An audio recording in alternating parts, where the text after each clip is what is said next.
So, UFC Fight Night Jan versus Dvalishvili is taking place this weekend. Obviously, UFC Fight Night happening in Las Vegas. I don't think it's the Apex. Is it the Apex?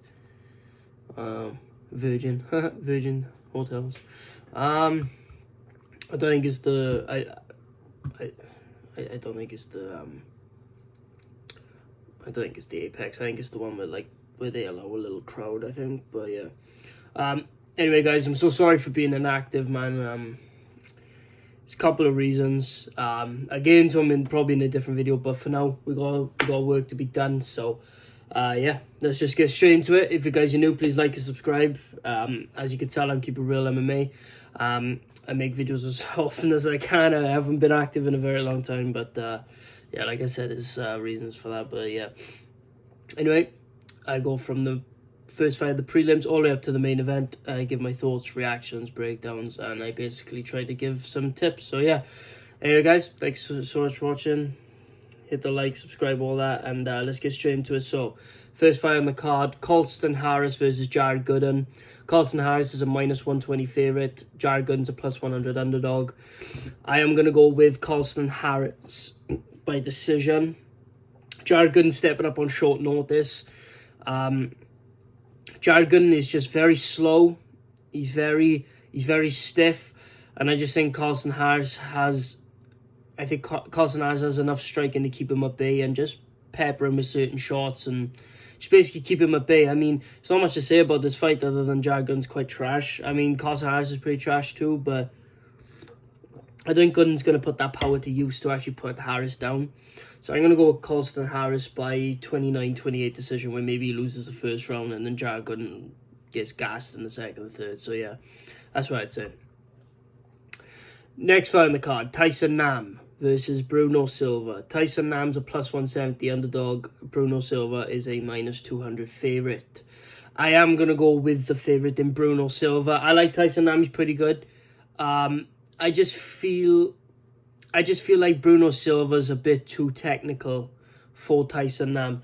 You see, Tyson Nam, he's a very patient guy, and he waits for opportunities. It's kind of how he KO'd Ode Osborne, who's chinny as fuck anyway. It's not really a good win, but not really. It's a shit win, but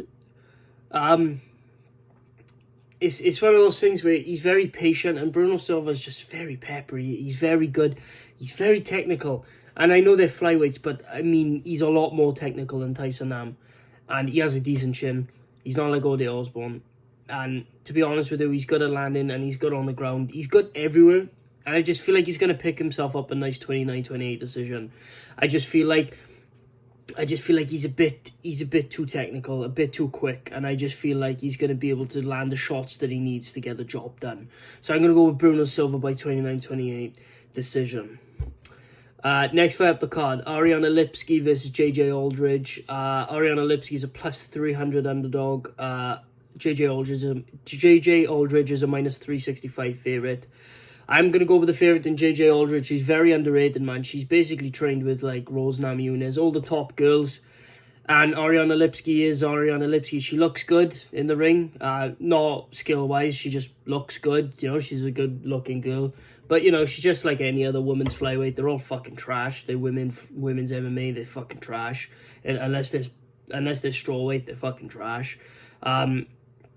But yeah, JJ Aldridge is slightly less trash. It's just less trash than Lipski. Lipski hasn't got the best chin for flyweight, which is not concerning. It's not the best.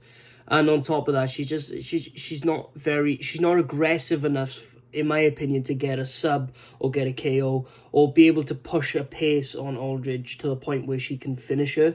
I just feel like Aldridge is very good. Like, she held her own against Erin Blanchfield. In that first round, she did very well before she got finished in the second. She put up a good fight and tested Blanchfield to the best of her ability. I'm going to go with her by second round TKO. I just don't think Lipski's good enough. I feel like she's going to get out-grappled, outstruck, and just get mounted and just get finished. That's how I see JJ Aldridge doing it, you know what I'm saying? So, yeah. I mean, like I said, like most of these fights, it's like so much to fucking say about it, really. It's just, Lipski's trash. and JJ Aldridge is less trash. So I'm going to pick JJ Aldridge. So yeah. Alright, next fight on the card, Victor Henry versus Tony Gravely. Victor Henry's a minus 135 favourite. Tony Gravely's a plus 115 underdog. I'm going to go with Victor Henry. Tony Gravely is very overrated in my opinion. The biggest difference in this fight is the reason Victor Henry lost to a Sun Tzu is because a Sun Tzu was very slick with his striking and had enough power to keep Victor Henry at bay. Tony Gravely has certain type of power against certain type of opponents. I do not feel like he has enough power to force Victor Henry to respect his power. And I don't think he's slick enough to land the shots. He's a very rigid in the pocket guy, and I just feel like Victor Henry's going to be too fast in and out to be able to allow that to happen. And I just feel like Victor Henry, he's like I say, he's too quick, he's too in and out, and I just feel like Tony Gravely's too stiff to be slick like a Sun Tzu to land those shots, and I don't see Tony Gravely taking him down. And even then, I don't see him finishing him. So yeah, I got Victor Henry by 30-27 decision. But yeah, that's how I see it going. I'm going to breeze through this card, man, but, you know, it is what it is. Some of these fights, there's not really much to say about them. They're good fights, though. I'm saying, like, they're not the best in the world, but it's, like, it's a good fight night, though. I'll say that. Oh, what the fuck? Right, next fight on the card. Mario Batista versus Guido Canetti. Mario Batista's a minus 950 favourite. Guido Canetti's a plus 650 underdog. I mean, sorry, my lip is fucking completely split. It just stays split, so I just leave it like that. Crazy odds, but I'm still gonna go with Mario Batista. I mean, the way he's looked, like, he's one of those fighters I look at and he's come into his own. He has come into his own. He has found his identity as a fighter. He's found his feet. Guido Canetti's getting up in age, man. He's not the best in the world. He picks up wins against the bottom of the barrel. Mario Batista is going to smash his fucking face in, and I think he's going to get a third round TKO. I think he's going to dominate the first 2 rounds. Guido Canetti's going to be tough, staying there and stuff like that, you know, veteran shit. And I just think Mario Batista's just eventually going to get the KO. I just feel like he's too quick. He's too technical, and the thing is, he's very, very wild. And Guido Canetti, unless he can get a hold of your neck or get a hold of you when you're being wild, he struggles a lot. Like, I mean, he's going to quickly find out that this isn't a Randy Costa that's just going to tap soon without hooks in. This is Mario Batista we're talking about now, a guy that will out-grapple you. So I'm going to go with Mario Batista by 3rd round TKO, and I think he's just going to dominate the entire fight. After this, they're going to have to give him somebody close to the rankings or win the rankings, like in the top 15. They're going to have to. So yeah, I got Mario Batista by 3rd round KO. Next fight on the card. Cedric Dumas versus Josh Fremd. Dumbass. I'm going to go with Dumas.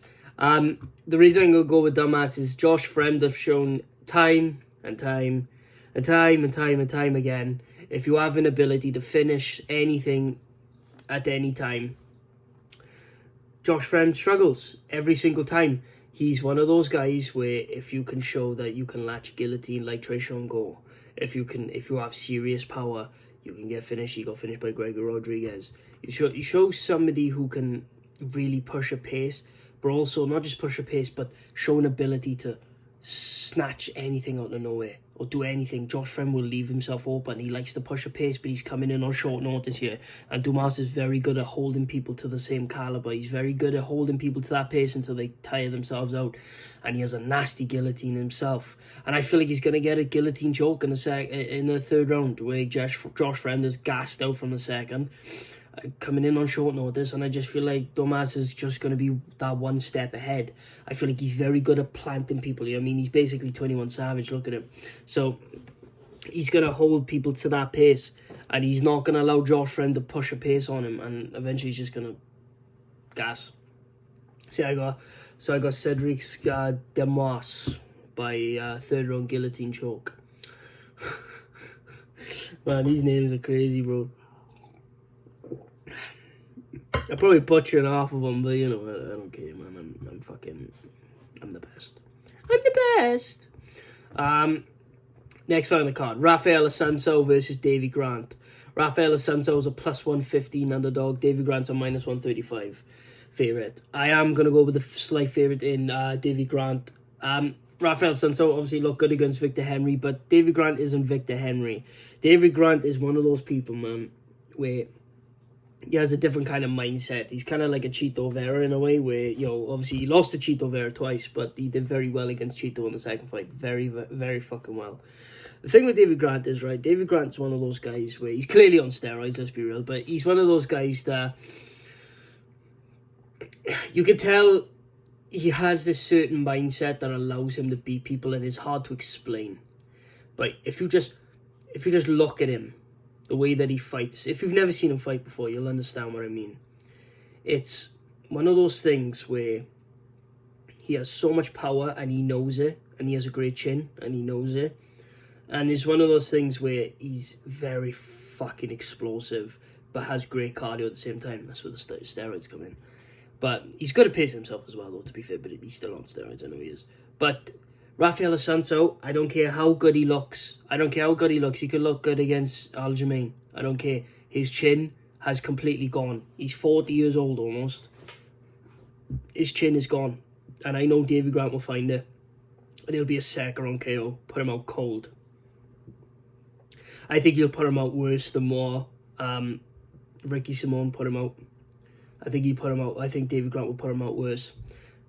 I got Davy Grant by second round KO. I think it's going to be brutal. Next fight on the card, Carl Williams versus Lucas Brisky. I'm going to go with, there's no odds on this fight, but I am going to go with Lucas Brisky by 29-28 decision. Obviously he got robbed in his last fight, but at the same time, Carl Williams does not have the finishing potential I'm looking for in wanting to pick him. So I am going to go with Lucas Brisky. I think he's going to get it done by decision. I think it's going to be a very boring fight, but I think he'll get it done by peppering up boxing combinations. Everything he needs to do to get the job done. Carl Williams, like I said, he just doesn't have the finishing ability I'm looking for, or the talent necessary to get the job done, in my opinion. So I got Lucas Brisky by 29-28 decision. Next fight on the card, the first fight in the main card, Vitor Petrino versus Anton Turkalj. This is a pick'ems fight, but I am going to go with Anton Turkalj, the pleasure man. Vitor is he's fucking dangerous, man. First round KO potential for him, but I don't see him getting it done in the first round. I really don't. I see Turkalj getting a takedown and scraping, and I mean fucking scraping a 29-28. That's where I see it happening. I don't see Vitor Petrino getting it done by first round KO. I just think that he's showed that he doesn't have the best of chins, but also he's shown that he can get taken down. And I know Turkalj lost to fucking Jailton Almeida, but it's Jailton Almeida, you know, basically the Hulk on fucking steroids at heavyweight. What's he gonna do? So I got Turkalj timing Vitor's entries, getting a takedown, and just doing that for 3 rounds, but losing the first. Maybe he gets dropped in the first, but second and third he just continues to wrestle. You know, let's wrestle. So yeah. Next fight on the card. Speaking of fucking dick sniffing, I mean wrestling. Said Nurmagomedov versus Jonathan Martinez. Said Nurmagomedov is a minus 250 favourite. Jonathan Martinez is a plus 210 underdog. I'm going to go with Said Nurmagomedov. This is a tough fight to pick, man. But I'm going to go with Said. Jonathan Martinez is very good, man. Very fucking good.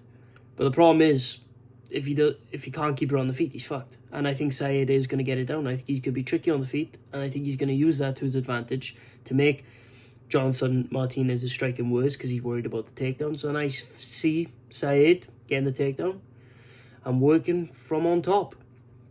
I see him working from on top and getting it done over Jonathan Martinez. I see him getting a 3rd round arm triangle choke. I just see Jonathan Martinez giving it up, man. I don't see Saeed knocking him out, obviously. I just see Saeed out grappling him. I really do. I just see him out grappling him and be able to get it done. It's a tough fight for Jonathan Martinez, but at the same time, man, he's fucking dangerous and he could calf kick Saeed into oblivion, defend the takedowns. He could knock him out. Jonathan Martinez is very talented, but I'm going to go with Saeed Nurmagomedov. 3rd round arm triangle choke submission. Next fight on the card, Ricardo Ramos versus Austin Lingo. What the fuck? Right. What the fuck? Right. It just went off then. Ricardo Ramos is a -365 favourite. Austin Lingo's a +300 underdog. I am going with Ricardo Ramos. Austin Lingo's pretty trash. I don't think he's that good at all. I think Ramos is better than bottom of the barrel that Lingo's been beaten. I think Ramos is going to get it done by submission, rear naked choke in the 2nd round. I think he's very fast, very explosive, very good striking, and I think he's very wild. I just don't see Austin Lingo really getting anything off. I don't see him dropping him. I don't see him finish him. It's one of those things where this is kind of a blunt card for me because it's like the fights are either very straightforward or there's just not much to say about him. That's why I've breezed through this card so quick. It's a good card though, especially the last 3 fights, which I'll get into after this. But like, I don't see what Austin Lingo does here. I don't see him finishing Ricardo Ramos. So what else can I see him doing? Not fucking much. So I got Ricardo Ramos 2nd round rear naked choke. See a winner the 1st round as well. Leading up to it, I just do not think Austin Lingo has the necessary tools to get it done. I seriously don't. So I'm going to go with Ricardo Ramos. 2nd round, rear naked choke. I like Ricardo Ramos. He's a pretty good fighter, man. Not bad whatsoever. So yeah, next fight on the card. Nikita Krylov versus Ryan Spann. Nikita Krylov is a -170 favourite. Ryan Spann's a +145 underdog. I am going to stick with my original pick, because if you guys didn't know, this fight was postponed 2 weeks ago because Krylov pulled out being ill. Now this fight's been put back on. I am going to go with Nikita Krylov by 3rd round TKO. This is a catch weight bout, so Ryan Spann doesn't have to worry about missing weight really, but I mean, still though, 2 weight cuts back to back will be a massive for the division. Krylov would have kept the weight off because he had a virus in his stomach, probably something like that. I think it was, where he was just ill. I just got shooting pains in my fucking head. Can't. Right, there we go. But yeah, I'm just gonna stick with Nikita Krylov. Fucking hell. I think Nikita Krylov is gonna push the pace. I know that he was ill, but I feel like both of them are gonna gas out due to the weight cuts and Nikita Krylov being ill. But I see him pushing it through him more than Ryan Spann. And I just see him being able to push the pace and get Ryan Spann down. And I just feel like he's just going to get a TKO off of Mount in the 3rd round. Oh, fuck. I see him getting it done. And, yeah. I see him getting it done by the wrestling. I obviously, the striking isn't the crispest, but I just see him getting very close in the pocket with Spann and getting it done. Nikita Krylov, 3rd round. Oh, fuck yeah. 3rd round TKO. Fucker, it's so bad. Right, on to the core main event. Alexander Volkov versus Alexander Romanov. Alexander Volkov is a +130 underdog. Alexander Romanov is a -150 favourite. You know, this is the hardest fight on the card to pick, in my opinion. It most definitely is. Can I trust Romanov? Because the thing is, right, this is where you got to think, right? If Volkov can survive the 1st round without getting 10-8'd or finished or 10-8'd, and Romanov is definitely going to gas out, Volkov can definitely get the 2nd and 3rd round. But the problem is, I see Romanov finishing Volkov in the 1st round. I think he's going to finish him. I think he's going to put him flat on his back and finish him. Volkov has shown time and time again, if you put him on his back, he fucking struggles, man. And I think Romanov can do that. And I feel like, unlike Tybura, I think he'll be able to finish him. It's a very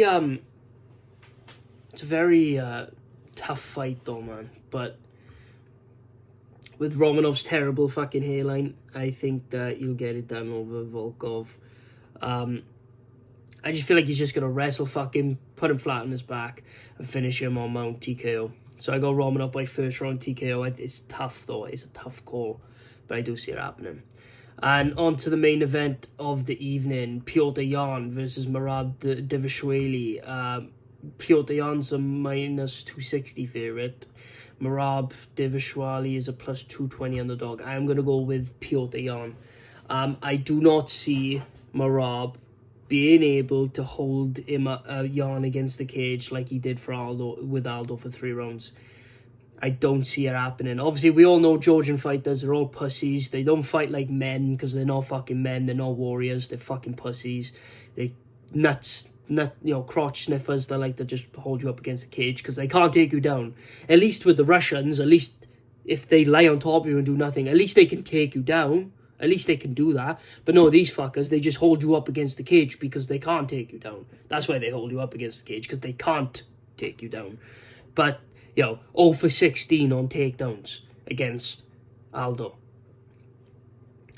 And I know Aldo kind of accepted the position against the cage, but I mean, fucking Merab's a pussy, because if he wins this fight, he's not going to fight Aljo. I know he won't. He won't fight Aljo. I know that. So he's just going to beat all the contenders like a little faggot. So I'm gonna go with Piotr Yan by